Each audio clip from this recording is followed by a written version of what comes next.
दोस्तों, किसी को बुरा बोलना, चुगली करना, बुराई करना, जलन व ईर्ष्या का भाव रखना, ये सब आपकी तरक्की व खुशियों को रोक देते हैं। आपके जीवन में गहरा प्रभाव डालते हैं। क्या भाग्य में लिखा कभी मिट सकता है? आज की इस सुंदर कहानी में आपको पता चलेगा कि जो कुछ भी हमारे जन्म से पहले लिखा जा चुका होता है, क्या उसको मिटाया जा सकता है? अगर आप ये सब कुछ जानना चाहते हैं तो इस सुंदर कहानी को कृपया अंत तक जरूर सुनें। दोस्तों, ये कहानी बड़ी ही शिक्षाप्रद, महत्वपूर्ण और ज्ञानवर्धक है। मेरा आपसे निवेदन है कि कहानी के अंत तक हमारे साथ में बने रहना। नमस्कार दोस्तों, मिथिलेश ज्ञान डिजिटल चैनल में आपका दिल से स्वागत है। प्राचीन समय की बात है। एक गांव में रामू नाम का गरीब किसान रहता था। उसके परिवार में सिर्फ वो और उसकी पत्नी रहती। किसान के घर में बहुत समय के बाद एक लड़के का जन्म हुआ। किसान और उसकी पत्नी बहुत खुश थे। सभी आसपास के लोग किसान को बधाई देने के लिए आ रहे थे। एक दिन सुबह का वक्त था। तभी किसान के घर के बाहर से एक साधु ने भिक्षा के लिए आवाज लगाई। किसान के घर में आज खुशी का दिन था, इसलिए उसने साधु महाराज को अंदर बुला लिया और उन्हें बैठने के लिए कहा। जब साधु महाराज बैठ गए तो किसान ने साधु महाराज से कहा, महात्मा जी, हमारे घर में बहुत समय के बाद बच्चे का जन्म हुआ है। आप कृपया करके इसका नामकरण कर दीजिए। साधु ने जैसे ही बच्चे को अपनी गोद में उठाया, तभी साधु ने देखा कि बच्चे की बाजू पर एक चिन्ह बना हुआ है जो राज्यों को दर्शाता है। साधु बच्चे की बाजू के ऊपर चिन्ह देखकर हैरान रह गया। किसान ने जब साधु को हैरान परेशान देखा तो उसने कहा, महात्मा जी, क्या बात है? आप इतना परेशान क्यों नजर आ रहे हो? साधु ने कहा, बेटा, मैं परेशान नहीं हूं, बल्कि मैं तो बहुत खुश हूं, क्योंकि तुम्हारा बेटा बहुत किस्मत वाला है। तुम्हारे बेटे की किस्मत में राजयोग लिखा है। किसान ने कहा, महात्मा जी, मैं आपकी बात समझा नहीं, आप क्या कहना चाहते हो? साधु ने कहा, बेटा, तुम्हारा पुत्र एक दिन राजा बनेगा। इसका विवाह 16 वर्ष की आयु में इस राज्य की राजकुमारी के साथ होगा और फिर ये इस नगर का राजा बन जाएगा। साधु की बात सुनकर राम बहुत खुश हुआ। जब गांव के लोगों को पता चला कि रामू का बेटा एक दिन इस नगर का राजा बनेगा, तो सभी लोग उसको देखने के लिए आने लगे। एक दिन की बात है, उस नगर का राजा हिरण का शिकार करता करता काफी दूर जंगल में निकल गया, लेकिन हिरण राजा के हाथ नहीं आया। राजा को हिरण का पीछा करते करते प्यास लग गई थी, लेकिन राजा को आसपास कोई नदी या तालाब भी नहीं मिला जहां से वो पानी पी सके। राजा काफी समय से जंगल में इधर उधर घूम रहा था। राजा पानी की तलाश में भटकता हुआ उसी गांव में पहुंच गया जहां रामू रहता था। तभी राजा की नजर एक महात्मा के ऊपर पड़ी। राजा ने महात्मा से पानी मांगा। महात्मा ने राजा को रुकने के लिए कहा और अपनी कुटिया के अंदर से पानी लेने के लिए चले गए। महात्मा ने पानी लाकर राजा को दिया। राजा पानी पीने लगा। पानी पीने के बाद राजा ने देखा कि बहुत सारे लोग बाहर इकट्ठे होकर जा रहे थे। राजा ने महात्मा से उन लोगों के बारे में पूछा तो महात्मा ने कहा, ये सभी रामू के घर जा रहे हैं, क्योंकि उसके घर में एक बहुत ही किस्मत वाला बच्चे का जन्म हुआ है और एक साधु बाबा ने उसके बारे में भविष्यवाणी की है। राजा ने पूछा, बाबा, ऐसी कौन सी भविष्यवाणी की है जिसके कारण सभी लोग वहां जा रहे हैं? महात्मा ने कहा, साधु बाबा ने बताया है कि जब रामू का बेटा 16 साल का होगा तो उसका विवाह इस राज्य के राजा की पुत्री के साथ होगा और उसका पुत्र इस राज्य का राजा बनेगा। महात्मा की बात सुनकर राजा को बहुत गुस्सा आया कि आखिर एक मामूली किसान का बेटा उसकी पुत्री के साथ विवाह कैसे कर सकता है। राजा ने महात्मा से कहा, महात्मा जी, मैं ही इस राज्य का राजा हूं और आप क्या सोचते हो, एक मामूली किसान के बेटे के साथ मैं अपनी बेटी की शादी कर दूंगा। महात्मा ने कहा, राजन, जो इस बच्चे के भाग्य में लिखा है उसे कोई नहीं मिटा सकता। राजा को अपनी ताकत पर बहुत घमंड था। उसने कहा, महात्मा जी, मैं भगवान का लिखा हुआ आपको मिटाकर दिखाऊंगा। महात्मा ने मुस्कुराते हुए कहा, राजन, मैं भी यही हूं और आप भी यही है, देखते हैं। राजा ने महात्मा को प्रणाम किया और वापस अपने राजमहल चला गया। रात को राजा को नींद नहीं आ रही थी। वो यही सोच रहा था कि किसी भी हालत में उस साधु की भविष्यवाणी को सच नहीं होने देनी है। अगले दिन राजा अपना वेश बदल रामू के गांव में पहुंच गया। लोगों से पूछता पूछता राजा रामू के घर पहुंचा। राजा ने रामू के घर के बाहर जाकर उसे आवाज लगाई। रामू उसकी आवाज सुनकर घर से बाहर आया और उससे पूछा, आप कौन हो और किस लिए आए हो? राजा ने कहा, मैं सेठ हूं और मेरे खुद के कपड़े का व्यापार भी है और पास के ही गांव में रहता हूं। मैंने लोगों से सुना है कि तुम्हारे घर में एक तकदीर वाला बच्चे का जन्म हुआ है और उसकी किस्मत में योग लिखा हुआ है। रामू ने कहा, हाँ सेठ जी, आपने सही सुना है। राजा ने रामू से कहा, अगर तुम बुरा ना मानो तो एक बात कहूं। रामू ने कहा, हाँ सेठ जी बोलो। राजा ने कहा, तुम अपना बच्चा मुझे दे दो, इसके बदले में मैं तुम्हें बहुत सारा धन दूंगा और तुम्हारे बच्चे का पालन पोषण भी करूंगा। रामू की पत्नी ने कहा, नहीं सेठ जी, मैं अपना बच्चा आपको नहीं दे सकती। राजा ने कहा, तुम एक मामूली से किसान हो, तुम अपने बच्चे का पालन पोषण अच्छी तरह से कैसे कर सकोगे? रामू ने सेठ की बात सुनकर कहा, हाँ सेठ जी, आप ठीक कहते हो, हम इस बच्चे का पालन पोषण अच्छी तरह से नहीं कर सकेंगे। रामू की बात सुनकर उसकी पत्नी ने कहा, ठीक है सेठ जी, मैं आपको अपना बच्चा देने के लिए तैयार हूं, लेकिन जब ये 16 साल का हो जाएगा तब आप मुझे इसे वापस कर दोगे। राजा ने कहा, हाँ ठीक है, जब तुम्हारा बच्चा 16 वर्ष का हो जाएगा तो मैं इसे तुम्हें वापस कर दूंगा। ये कहकर राजा ने बच्चे को ले लिया और वहां से चला गया। राजा अपने साथ बच्चे को लेकर एक नदी पर पहुंचा। राजा ने सोचा था कि वो बच्चे को नदी में छोड़ देगा और उसकी मृत्यु हो जाएगी, लेकिन बच्चे का मासूम चेहरा देखकर उसको नदी में छोड़ने की हिम्मत नहीं हुई। बहुत सोचने के बाद राजा ने लकड़ी का एक संदूक लिया और बच्चे को संदूक में बंद करके पानी में बहा दिया। राजा ने सोचा, संदूक गहरी नदी में जाकर अपने आप ही डूब जाएगा और ये बच्चा मर जाएगा। ये सोचकर राजा अब निश्चित होकर वापस राजमहल में चला गया कि अब ये बच्चा वापस नहीं आएगा और मेरी बेटी के साथ इसकी शादी भी नहीं होगी। मैंने भाग्य का लिखा हुआ मिटा दिया। उधर वो संदूक बहता हुआ एक नदी के किनारे पर पहुंचा, जहां पर एक धनवान सेठ सूर्य देवता को जल चढ़ा रहे थे। उस सेठ ने जब संदूक को खोलकर देखा तो उसके अंदर एक बच्चे को देख वो हैरान हो गए। उस सेठ की कोई संतान नहीं थी। सेठ उस बच्चे को अपने घर ले गया। सेठ की पत्नी बच्चे को देखकर बहुत खुश हुई।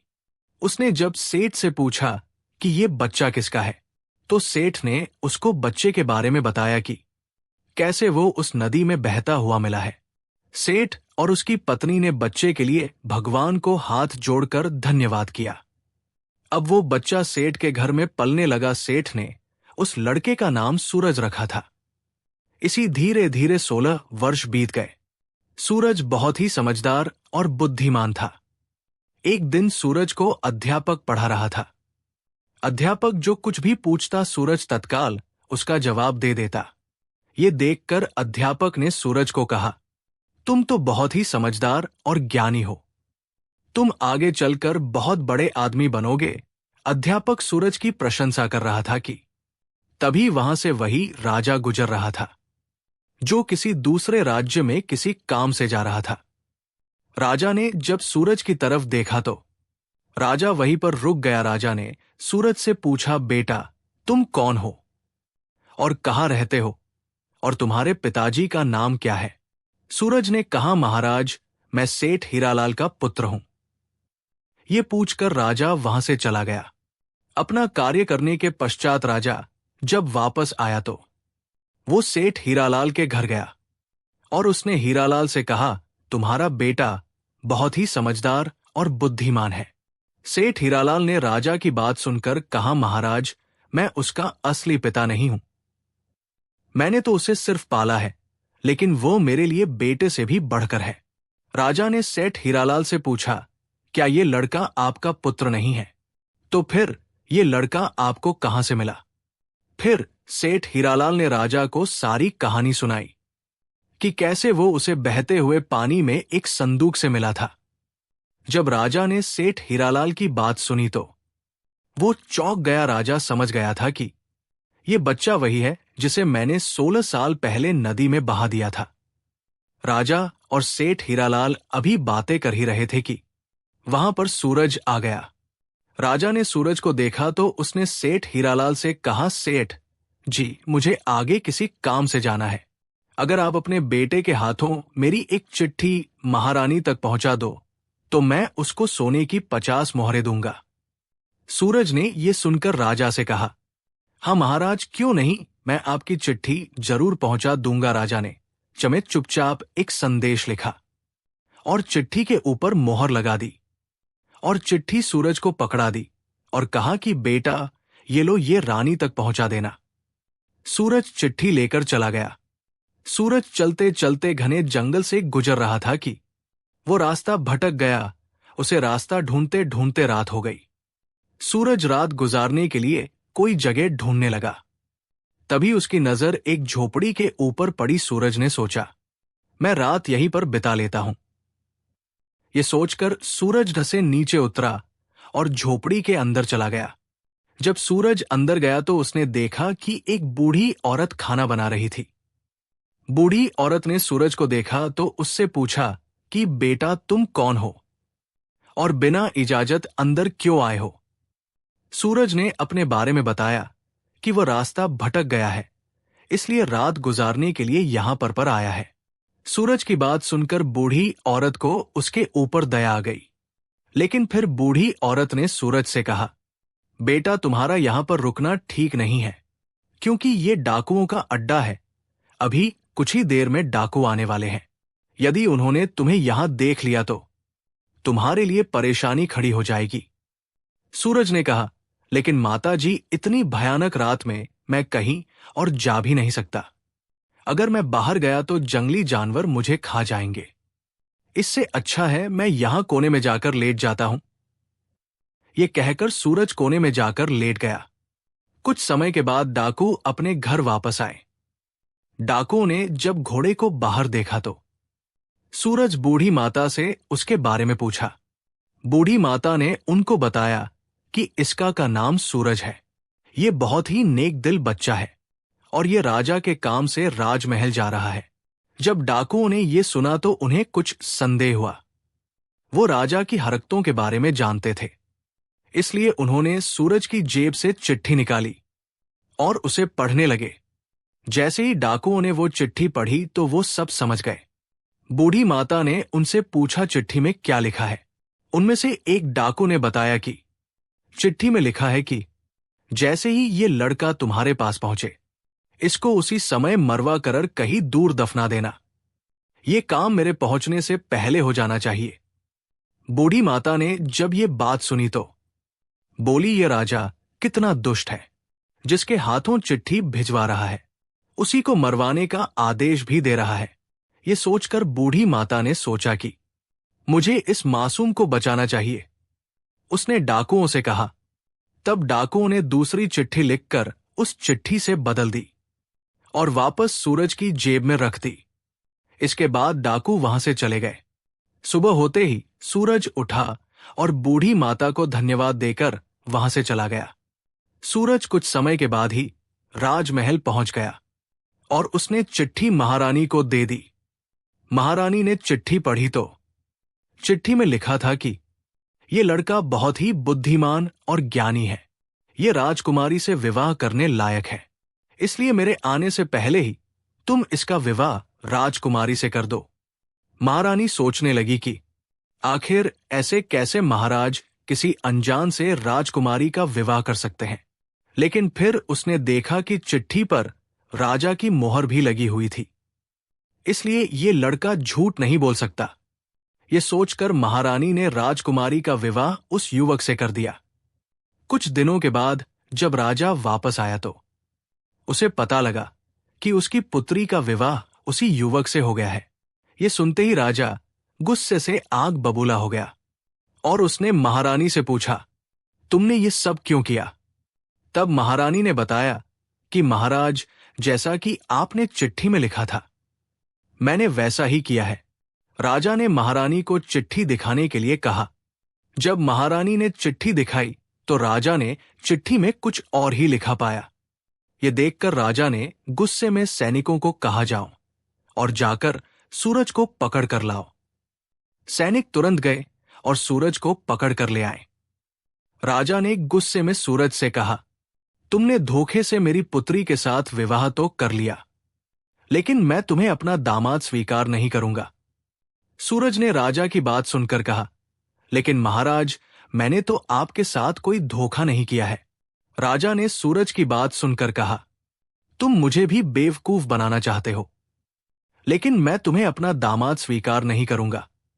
अभी दोनों की बात चल ही रही थी कि एक सैनिक ने आकर राजा से कहा, महाराज, बाहर एक महात्मा आए हैं, वो आपसे इसी समय मिलना चाहते हैं। राजा ने महात्मा को अंदर लाने का आदेश दिया। महात्मा जी अंदर आए तो राजा ने उठकर उनको प्रणाम किया और उनके आने का कारण पूछा। महात्मा ने कहा, राजन, लगता है आपने मुझे पहचाना नहीं।